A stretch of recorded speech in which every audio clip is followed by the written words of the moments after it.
Hi guys, my name is Michal Koziatek.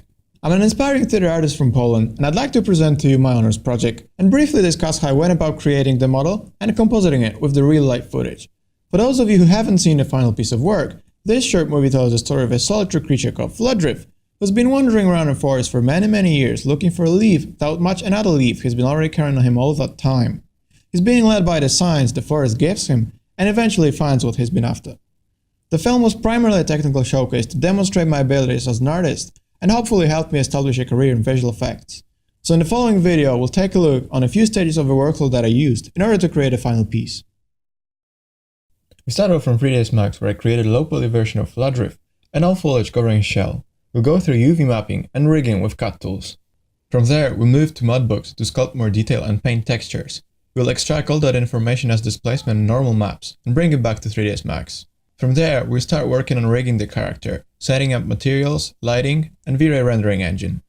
We'll then move into pfTrack, where I explain how I camera match move the footage so I can place CG objects in the scene so they follow the movement of the original camera. Finally, we will explore rendering passes that I use to create output image and how I go about color grading using After Effects. We'll finish off in Adobe Premiere, where all shots have been organized and sound effects have been applied. I'd like to say at this point of the presentation that by no means do I consider my workflow to be the easiest or the most efficient one. For the majority of the project, I was actually learning as I went along. But it worked out for me, and now I'd like to show you how I did it. So let's head into 3ds Max and get started. Before I started modeling my character, I looked up for some pictures of tree trolls, mountain trolls, ants, and similar creatures. The Lord of the Rings has been a great inspiration, as well as the Elder Scrolls series. I've collected a bunch of pictures like these, and I've tried to base my own design on them. So I've taken the best bits of each of those characters and put them all together, and I've created a front and side view of Fladrif. I've placed them here in 3ds Max, like so. That helps with modeling a lot. Then I thought it would be a good idea to start modeling not from a single polygon like I usually do, but rather reuse existing mesh that I've exported from Mudbox, and just reposition the limbs and just better refine it here in 3ds Max. To do so, I've used the soft selection tool.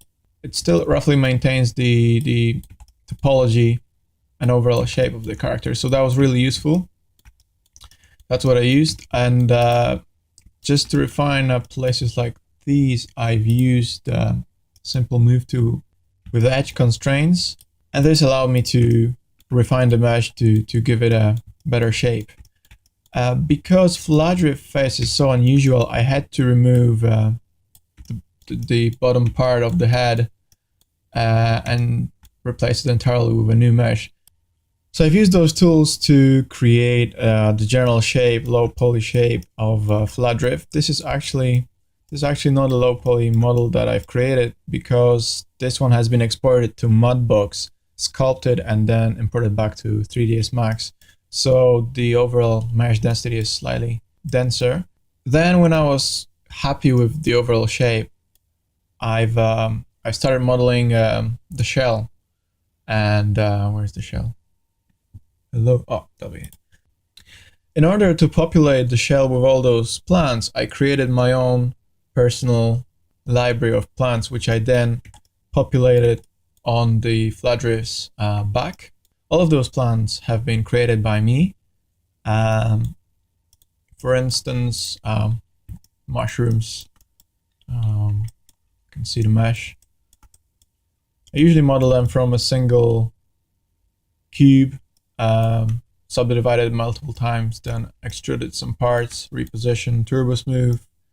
I think I've collapsed the final result, and then I UV unmapped it, and then I created textures in Photoshop. This is a moss that I've created. Usually for objects like this one or the leaves, I'm using oh, by the way, I'm using a V-Ray rendering engine. So all the materials are V-Ray components as well. For the leaves, I'm using mainly V-Ray two-sided material.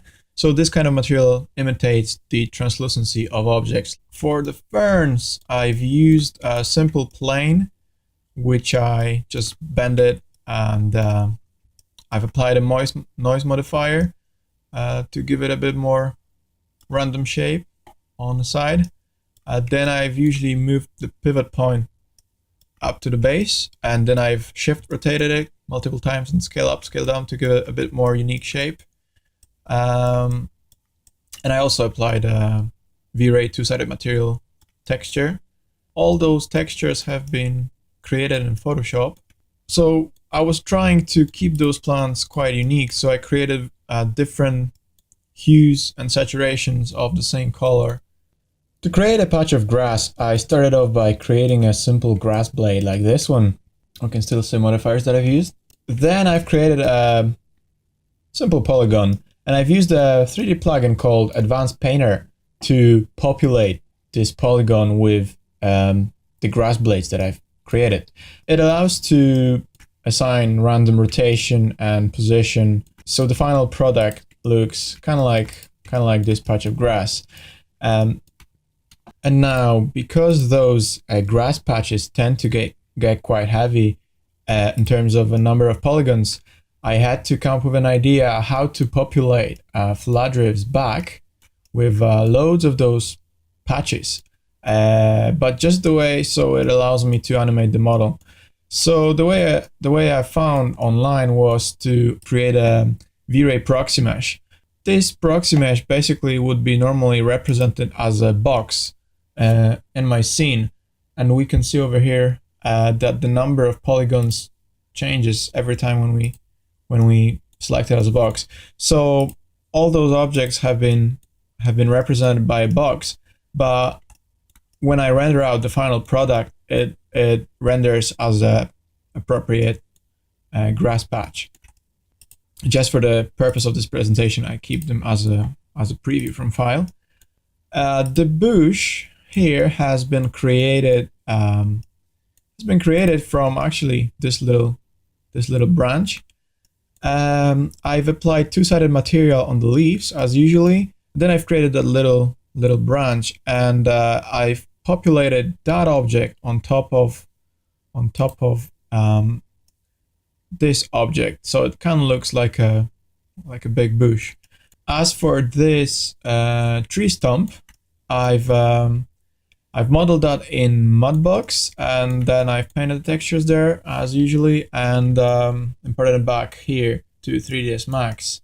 All those objects were created so I can populate them on the Fladrif's back. So by creating this library of plants, gave me the flexibility to create a variety of different looks of the Fladrif's back.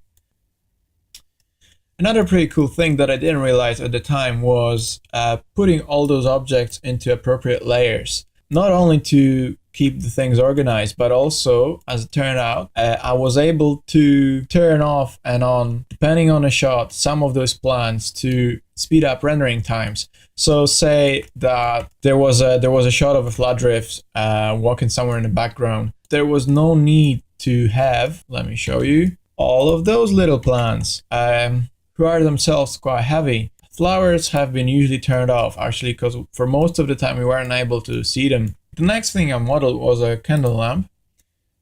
We see a final model over here. To create a lamp, I've started off with a single polygon, which was a front. Then I've subdivided it a couple times. I knew I was gonna use Turbo Smooth modifier to smooth out the final effect, so I had to add some support edges to maintain the overall shape. The top of it, the roof, has been created from a single planes. I've actually sculpted that in Mudbox and then imported back here, so we can see some shape deformations like that. And the chain is just a matter of simple cylinders that I've created and arranged this way. So the lamp is not anything special, but it's a nice touch to the overall look of the character. Looks much better this way. All the texture has been painted in Mudbox as usually, and then refined in Photoshop. So that's about it, I believe. The next step was to export this model to Mudbox so I can paint additional textures and deformations and just to give it a bit more detail. This is the model that we've exported from 3ds Max. It's a low poly model, as we can see. That's the whole point of it. So then to start sculpting, we had to subdivide it a couple times. This model has been subdivided, I think up to 7 million polys or 9 million polys, can't remember right now. We can see here all the sculpt layers that have been painted on top of him. So yeah, that's the final sculpt. Maybe I put some other filters just to refine it a little bit, ambient occlusion as well. I usually try to keep this model not symmetrical, at least not 100% symmetrical. So I've got different layers for right hand and the left hand, as well as the legs and a face. Okay, the cool thing about Mudbox is the ability to work with layers. So we've got different layers for different parts of the object. The way I go about creating stones like these is by using mainly wax tool and foamy tool.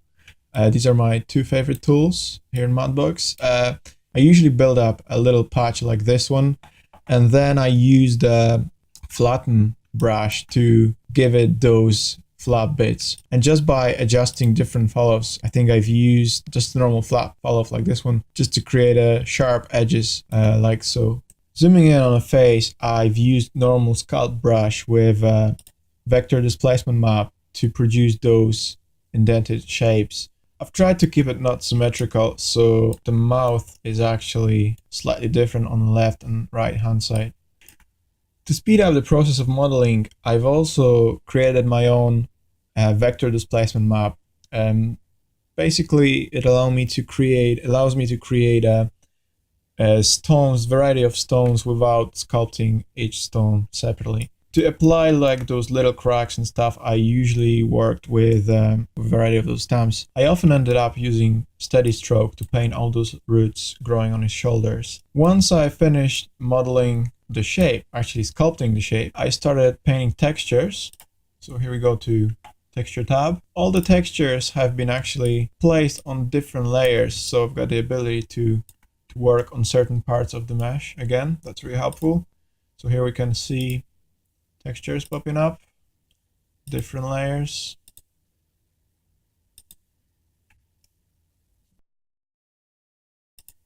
Base layer, that's it. For the face, I've used the texture as a bump map. So basically I duplicated that texture and applied it to a bump map channel. So that gives me that extra sort of detail that we can see here. And this is basically how I went about creating this sculpt and textures. After finishing the sculpt in Mudbox, the next step was to import the mesh back to 3ds Max. I've exported the mesh at the level 1, so it's slightly denser. After doing a couple tests with displacement maps, I realized the base mesh level 1 gives me better results in terms of representing the actual shape of the creature. This is the mesh that I've imported. Let me just put it to shaded mode so we see a bit better.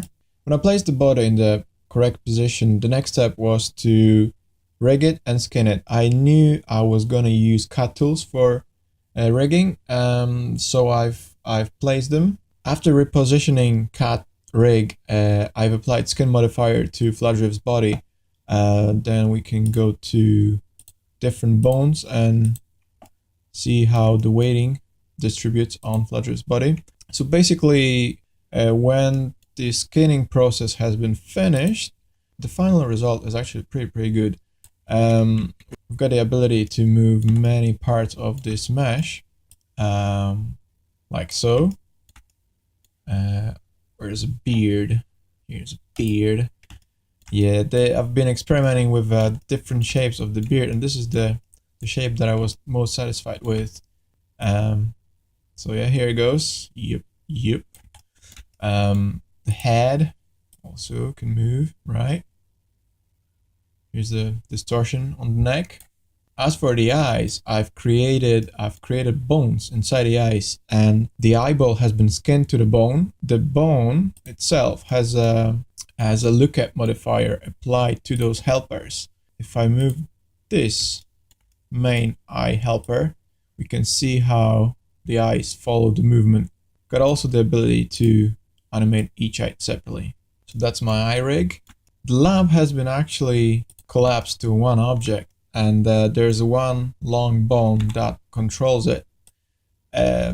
This is not how I exactly planned it, but I realized that when I was doing some physics simulation, this is how it worked best for me. As for the lighting, I'm using a V-Ray dome light. Okay, that's the texture that I'm using for lighting.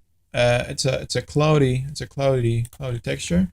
Because when I filmed the footage, it was cloudy. That's why I'm using cloudy texture. I'm also using V-Ray sound to give Fladrif a bit more definition, a bit more hard shadow. As for the cameras, I was usually using V-Ray physical camera. Depending on a shot, I was using depth of field or motion blur, usually with 8 subdivisions because of the rendering times. Focal length, depending on a shot, shutter speed 200, that's it. F-number 11, that's my typical rendering settings. That's it. Then going to actual renderer, I've used adaptive DMC as an image sampler with usually where is that thingy? Oh yeah, with a Blackman anti-aliasing filter. This value has been mostly put to 4, and I didn't use global illumination here. I've used Reinhardt color mapping. I've also used indirect illumination. So for my primary bosses, I'm using irradiance map. I'm usually setting it on a very low preset. As a secondary GI method, I'm using light cache. And in the light cache tab, we can see I'm using 750 subdivisions and the image size and the sample size, I'm sorry, of 0.2. Again, depending on a shot, I was using either 8 passes or 6 passes, and depending on a shot, I was using either 300 or 750 over here. That's about it, I believe. Oh no, actually no. Dynamic memory, I was usually setting to half of the amount of my RAM memory. And noise threshold, that's a very important value because it affects the quality of the picture greatly, but also the lower the value, the higher, the longer the rendering time is. So I kept it usually as 0.2 or as 0.005. For rendering elements, I've used usually V-Ray alpha, V-Ray raw global illumination, raw reflection, raw shadow, matte shadow, V-Ray Z-depth, that's a very important pass, V-Ray global illumination, and V-Ray object ID for masking. After recording all the shots that I have planned before, I had to camera match with them, which means I need to put all those shots into this smart program called pfTrack, and they're getting analyzed, and the software figures out where the 3D camera would be, so it follows the movement of the original camera. So basically, the way it works is I can either get to pick my own features on the footage, like so, or I can place automatic features detection. Usually my own features work better than automatic, but there were a couple shots where automatic features work better than my own actually. After tracking all those features, we need to solve a camera motion. We've got the ability to specify the camera that we're using, focal length, and so on. And then when it gets analyzed, and hopefully we don't get too many errors, we can place the ground and we can see how the CG camera follows the original camera. So if we put any object in this scene, it sticks perfectly. Because some of my shots were shot out of focus, not all of those tracks are perfect. That's something to improve in the future. but I didn't know it at the time, so I had to just work with what I got. Where's the other shot? Yeah, this is the one where automatic features work best for me, I believe. Yeah. In most cases, I've put a camera on a slider. That's why the motion is so smooth. And by the way, I also used a Canon 600D camera with interchangeable lenses. The lenses I've used were 24 millimeters, I believe, and 50 millimeter fixed focal length lens from Canon. When all shots have been analyzed, the camera has been exported to 3ds Max using a Max script, and then the camera has been imported to 3ds Max file with the actual model, and I've picked up the animation from there. Okay, so here we are in After Effects after rendering out all layers. Then I've placed the background under the actual creature, so it looks like that. And it already looks pretty good. I've tried to match colors and lighting on the creature as close to the background as possible. So there's not much to do here in After Effects. There were a couple things I could have improved. I've applied a Z-depth pass, which looks like that. Basically, that just shows the distance between object in the scene and the camera. The closer it gets to the camera, the brighter it is. So using this data, we can blur out some parts of the image based on their color. I've used the camera lens blur. So if we turn it on, we can immediately see change in the blurriness of the image over here. And we can animate this parameter. So some parts of the image get blurred, some not. Right. This is how I went about creating a fake depth of field, because rendering out from 3ds Max was really time consuming, and sometimes it was just better to do it this way. At least it sped up all the things significantly. So yeah, this is a final shot. When it was finished, I've exported that as a sequence of PNGs and imported it to Premiere. I'll just open another shot, shot 6, let's say. Not all the shots are using clear renders from 3ds Max, and some of them I tried to actually compose all the different layers together, but not all of them worked out that well for me. So I often ended up just trying to match colors as closely as possible in 3ds Max. But here we can see I tried to play with some shadows. Sorry, this is a fake shadow actually. I created that sepia tint we can see in the final product in Premiere. Here we are in Premiere. This is where I composed all of my shots together. As we can see here on a timeline. Before I started doing so, I actually created a cinematic video that helped me creating all those shots and determining their timing and organizing them all together. So I was able to see how my movie would look like on a very early stage of my pre-production. You can see here roughly how it goes. So created all those crappy animations. Yeah. There are some ideas.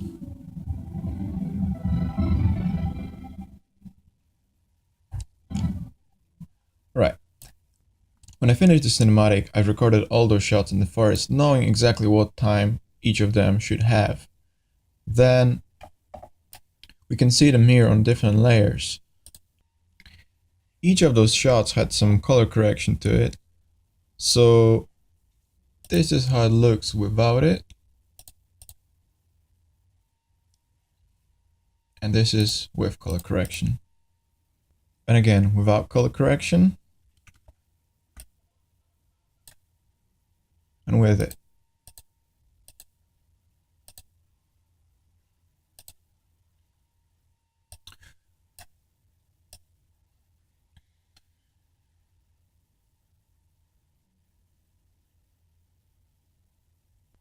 When all of those shots have been finished, I started working on sound effects. I've exported that to, I've created a new sequence and I put the other sequence on top of it. And here we can see all sound effects that I've used. I started off with creating a background sounds like forest, just a general sound of forest, then different types of winds, some animals, owls, birds, that sort of stuff. Different layer for steps, so I had to synchronize each step that he takes. Metal chain for his lamp. and also Fladrif's voice. I did Fladrif's voice myself. Then I've put it here and just I gave it some kind of like actually stretched it out so it's a bit lower tone. Then when I was finished with sound effects, I've exported it to this sequence and I've cropped the footage a little bit to give it more cinematic look. And yeah, this is the final product. I hope you like it. Well, that brings us to the end of this video. Hopefully it will give you some ideas that you may apply to your own projects. If you have any questions, don't hesitate and drop me an email or write down your question in the comment section below. Thanks for watching.